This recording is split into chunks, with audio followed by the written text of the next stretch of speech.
வணக்கம், வாழ்க வளமுடன். அக்ஷரா அண்ணாமலை யூடியூப் சேனல் நேயர்கள் அனைவர்களுக்கும் என் வணக்கத்தையும் வாழ்த்துக்களையும் தெரிவித்துக் கொண்டு, உங்களுக்கு எல்லாருக்கும் என் நன்றியையும் தெரிவித்துக் கொண்டு, நாம இப்ப பார்க்கக்கூடிய பதிவு என்னன்னு பாத்தீங்கன்னா, வருகிற மார்ச் மாதம் 12 ராசிகளுக்கும் எப்படி இருக்கும் அப்படிங்கிற ஒரு பொது பலன் கருத்து. இந்த பொது பலன் கருத்து எப்படி இருக்கும் அப்படிங்கிறது தான் நாம பார்க்க போறோம். அப்போ மார்ச் மாதத்துக்கு பாத்தீங்கன்னா எப்படி பலன் இருக்கும் அப்படிங்கிறது பார்க்கலாம். அதற்கு முன்னாடி நான் உங்கள் குரு மணிகண்டன், பாலக்காடு, கேரளா. நம்ம ஜோதிட வகுப்பெல்லாம் எடுத்து கொடுத்துட்டு இருக்கோம் நேரடியாக தங்கி படிக்கிறதுக்கு. அப்போ அது தேவைங்கிறவங்க கேரள முறைப்படியும் தமிழ்நாட்டு முறைப்படியும் ரெண்டுமே சொல்லி தரோம். யாரு வேணாலும் தங்கி படிக்கலாம். நம்ம பார்த்தீங்கன்னா கேரள முறைப்படியும் தமிழ்நாட்டு முறைப்படியும் 2 முறையும் கலந்துதான் ஒரு ஜாதகத்துல ஒரு பலன் பரிகாரம் சொல்றோம். முடிஞ்ச வரைக்கும் எந்த ஒரு ஜாதகம் வெற்றி பெறக்கூடிய ஜாதகமே வெற்றி பெறுவதற்கு அதில் என்ன வழிகள் இருக்கிறது என்பதை நாம் தெளிவாக பார்த்து அதற்குண்டான ஆன்மீக பரிகாரம், தாந்திரிக பரிகாரம், மாந்திரிக பரிகாரம், வாழ்வியல் பரிகாரம் எல்லாமே சொல்லித்தரோம், சொல்லி செயல்படுத்துறோம். இருந்தாலும் இப்போ இந்த மார்ச் மாதத்திற்கு தனுசு ராசிக்கு எப்படி விஷயங்கள் இருக்கு, தனுசு ராசிக்கு மார்ச் மாதம் பொது பலனாக என்னென்ன பலன்கள் வரும் அப்படிங்கிறத நம்ம பார்க்கலாம். இப்போ தனுசு ராசிக்கு அப்படின்னு சொல்லி பார்த்தீங்கன்னா, தனுசு ராசிக்கு 10 கூடிய கிரகம், 11 கூடிய கிரகம், 9 கூடிய கிரகம், 7 கூடிய கிரகம் அப்படின்னு சொல்லக்கூடிய எல்லா கிரகமும் 3ஆம் பாவகத்தில் போய் இருக்கிறது. தனுசு ராசிக்கு கும்பத்தில், கும்பம் காற்றடித்தால் குடமும் உருண்டு போகும் அப்படின்னு சொல்லக்கூடிய ஒரு பழமொழி இருக்கு. அப்போ கும்பக்காற்று குடம் உருட்டுங்கிற மாதிரி இப்போ உங்களுடைய முயற்சி எல்லாமே குடம் உருண்டு போற அளவுக்கு காத்து வேகமா அடிக்குதுன்னு அர்த்தம். அப்ப அந்த காத்துல இருந்து உங்களை பாதுகாத்துக்கணும்னு அர்த்தம்.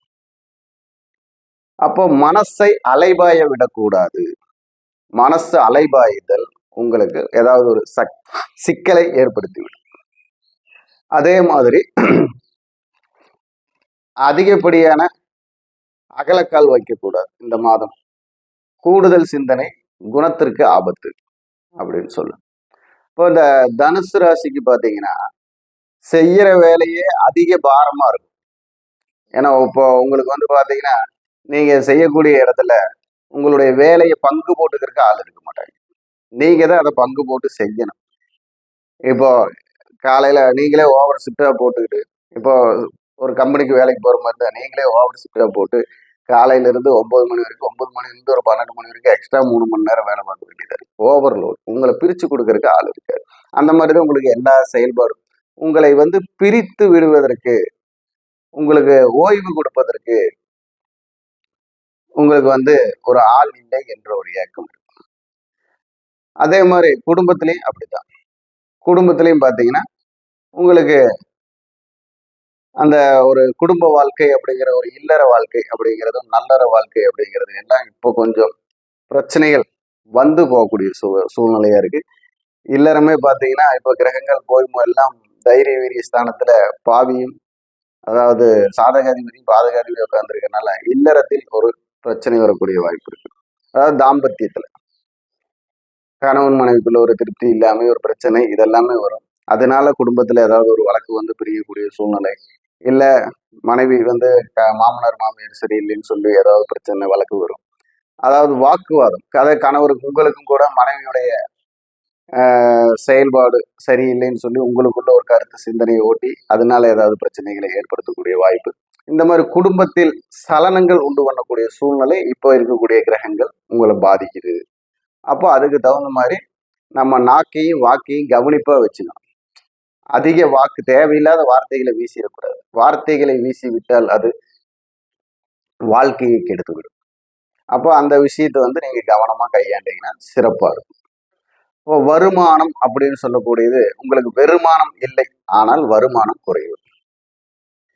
இப்போ எல்லாருக்குமே இப்படித்தானே அப்படின்னா அது நம்ம பொது பலனா தான் சொல்றோம். ஏன்னா இப்ப இந்த 3ஆம் பாவத்தில் இருக்கக்கூடிய கிரகங்கள் அவங்களுடைய ஜென்மகால ஜாதகத்துல தசாபுத்தி நடத்தி பலமாகவோ ஆட்சி உச்சமாகவோ இருந்தால் அவர்களுக்கு இது ஆப்போசிட்டான பலனா இருக்கும். இருந்தாலும் பாத்தீங்கன்னா 4ஆம் வீட்டில் சனி பகவான் இருக்கிறார், சுகஸ்தானத்தில். அப்படிங்கிறப்போ சனி பகவான்னா தடை தாமதம், அது 4ல போய் இருக்கிறதுனால இந்த வண்டி வாகனம் வித்தை தொழில் வருமானம், வருமானத்துக்கு உண்டான முயற்சி, இதுல எல்லாமே பாத்தீங்கன்னா ஒரு தடை தாமதம் இருக்கும். இந்த சனி பகவானாவே பாரம்னு அர்த்தம். அவர் போய் 4ல இருக்கிறதுனால நம்மளுடைய ஆரோக்கியத்துல ஏதாவது ஒரு பாரம் இருக்கும், மனசுல ஏதாவது ஒரு கல் வச்ச மாதிரியே இருக்கும்.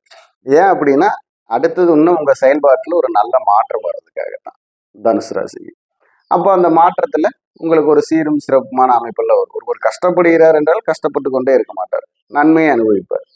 அப்போ அந்த நன்மை நிரந்தரமான நன்மையாக இருக்குமா அப்படிங்கிறது ஒரு கேள்விக்குறி. அப்போ அந்த கேள்விக்குறிக்கு எந்த இடத்துல பதில் வரும் அப்படின்னா உங்கள் சுயஜாதகத்தில் பதில் வரும். அதன் பிரகாரம் உள்ள அலாசியார். ஏன்னா இது பாத்தீங்கன்னா இப்ப நம்ம சொல்ற பொது பலன் எல்லாமே உள்நாட்டில் இருக்கிறவங்களுக்கு வெளிநாட்டில் இருக்கிறவங்களுக்கு ஆண்களுக்கு பெண்களுக்கு எல்லாத்துக்குமே சேர்த்தி தான் சொல்றோம், ஆண் பெண் இருபாலருக்கும்.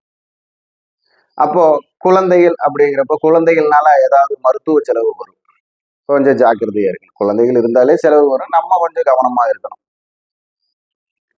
படிப்பு இப்போ படிக்கும் குழந்தைகள், தனுசு ராசியில படிக்கும் குழந்தைகளுக்கு எல்லாம் பாத்தீங்கன்னா கொஞ்சம் முன்னேற்றத்துல வந்து தடை வர மாதிரி இருக்கு. அதனால கொஞ்சம் நல்ல எஃபோர்ட் எடுத்து படிக்கணும், கவனம் அதிகமாக வேண்டும்.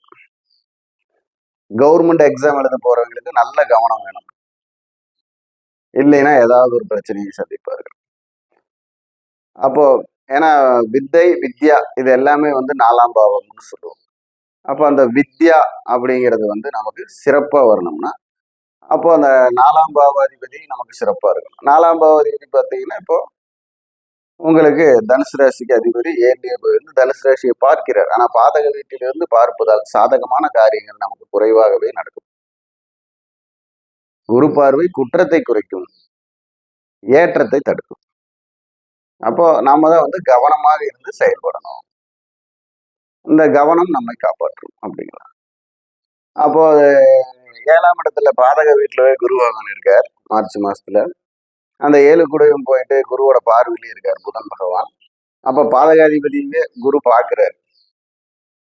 அப்படிங்கிறப்போ நண்பர்கள் விஷயத்துல ரொம்ப கவனமா இருக்கணும். நண்பர்கள் வந்து ஏதாவது இப்போ அந்த இடத்துல போய் பணம் போடலாம், இந்த இடத்துல போய் பணம் போடலாம், அங்க ஒரு இடத்த வாங்கிடலாம், இல்ல அந்த வண்டி வாங்கி வித்துடலாம், இதை செஞ்சிடலாம், நீ ஏதாவது கொஞ்சம் பணம் கடன் வாங்கிட்டு வந்து போடு, இல்லைன்னா நீ நம்ம பார்ட்னரா சேர்ந்து பண்ணலாம் அப்படிங்கிற ஒரு அமைப்பெல்லாம் வரும். அப்போ அந்த பார்ட்னர் அமைப்புங்கிறது வந்து இந்த மாசம் முடிவெடுக்க வேண்டாம், உங்க சுயஜாதக பிரகாரம் பார்த்து முடிவெடுத்து செயல்படுத்துங்க அப்படின்னு சொல்லலாம். அதே போல உங்களுடைய ஏதாவது இப்போ குடும்ப வழக்கு அப்படின்னு ஏதாவது இப்ப நடந்து கொண்டிருந்தால் அந்த குடும்ப வழக்குக்கு ஒரு முற்றுப்புள்ளி வரும். கோர்ட்ல ஏதாவது கேஸ் நடந்தா அந்த கேஸுக்கு ஒரு முற்றுப்புள்ளி வரும். தொழில வந்து ஏதாவது பிரிச்சுட்டு வந்துடலாம், தொழிலை மாத்தலாம், இடம் மாறி போயிடலாம், வீடு மாறி போயிடலாம், இல்ல டெய்லி தூரமா போற மாதிரி வேற வேலையை மாத்திடலாம் அப்படின்றதுக்கெல்லாம் இப்போ ஒரு நல்ல காலம் வரப்போகுது. அந்த விஷயத்துக்கெல்லாம் ஒரு நல்ல காலம். அப்போ உங்களுடைய இந்த பாதிப்பு கம்மியாக இருக்கு, என்ன தெய்வத்தை கும்பிடலாம் அப்படின்னு பாத்தீங்கன்னா குருநாத சுவாமி அப்படிங்கிறது, பெரிய சுவாமி, குருநாத சுவாமி, ஐயா சாமி, இந்த மாதிரி பெயர் உள்ள தெய்வங்களை எல்லாம் கும்பிடலாம். குருநாத சாமி, பெரிய சாமி, ஐயா சாமி, இந்த மாதிரி வரக்கூடிய தெய்வங்களை கும்பிடலாம். அதே மாதிரி உங்களுக்கு பரிகாரம் அப்படின்னு பாத்தீங்கன்னா நீங்க இட்லி தானம் செய்வது உங்களுக்கு சிறப்பு. இட்லி, அந்த இட்லியை தானமா கொடுக்குறப்ப உங்க மனசுல வந்து பல பாரங்கள் கம்மியாகக்கூடிய அமைப்பு இருக்கும். இட்லி, சாம்பார், சட்னி, ஒரு தண்ணி பாட்டில், முடிஞ்ச வரைக்கும் உங்களால ஒரு 2-3 பேர்த்துக்கு வாங்கி கொடுக்க முடியும்னால அந்த 2-3 பேர்த்துக்கு பண்ணுங்க. உங்கள் நிலைமை வறுமை என்றாலும் நீங்க அந்த வறுமையை கடைபிடித்து பொறுமையாக செயல்பட்டு இந்த விஷயத்தை 100 பேர்த்துக்கு இந்த தானம் செய்யும் பொழுது இந்த தானம் உங்கள் நிதானத்திலும் சூதானத்திலும் கலந்து உங்களை வந்து ஒரு வெகுமானம் கொடுக்கக்கூடிய அளவுக்கு மாற்றும், உங்களுடைய தடுமாற்றத்தை போக்கும். அப்போ இந்த விஷயத்தை பண்ணி நீங்க வெற்றி பெறலாம். வணக்கம், வாழ்க வளம்.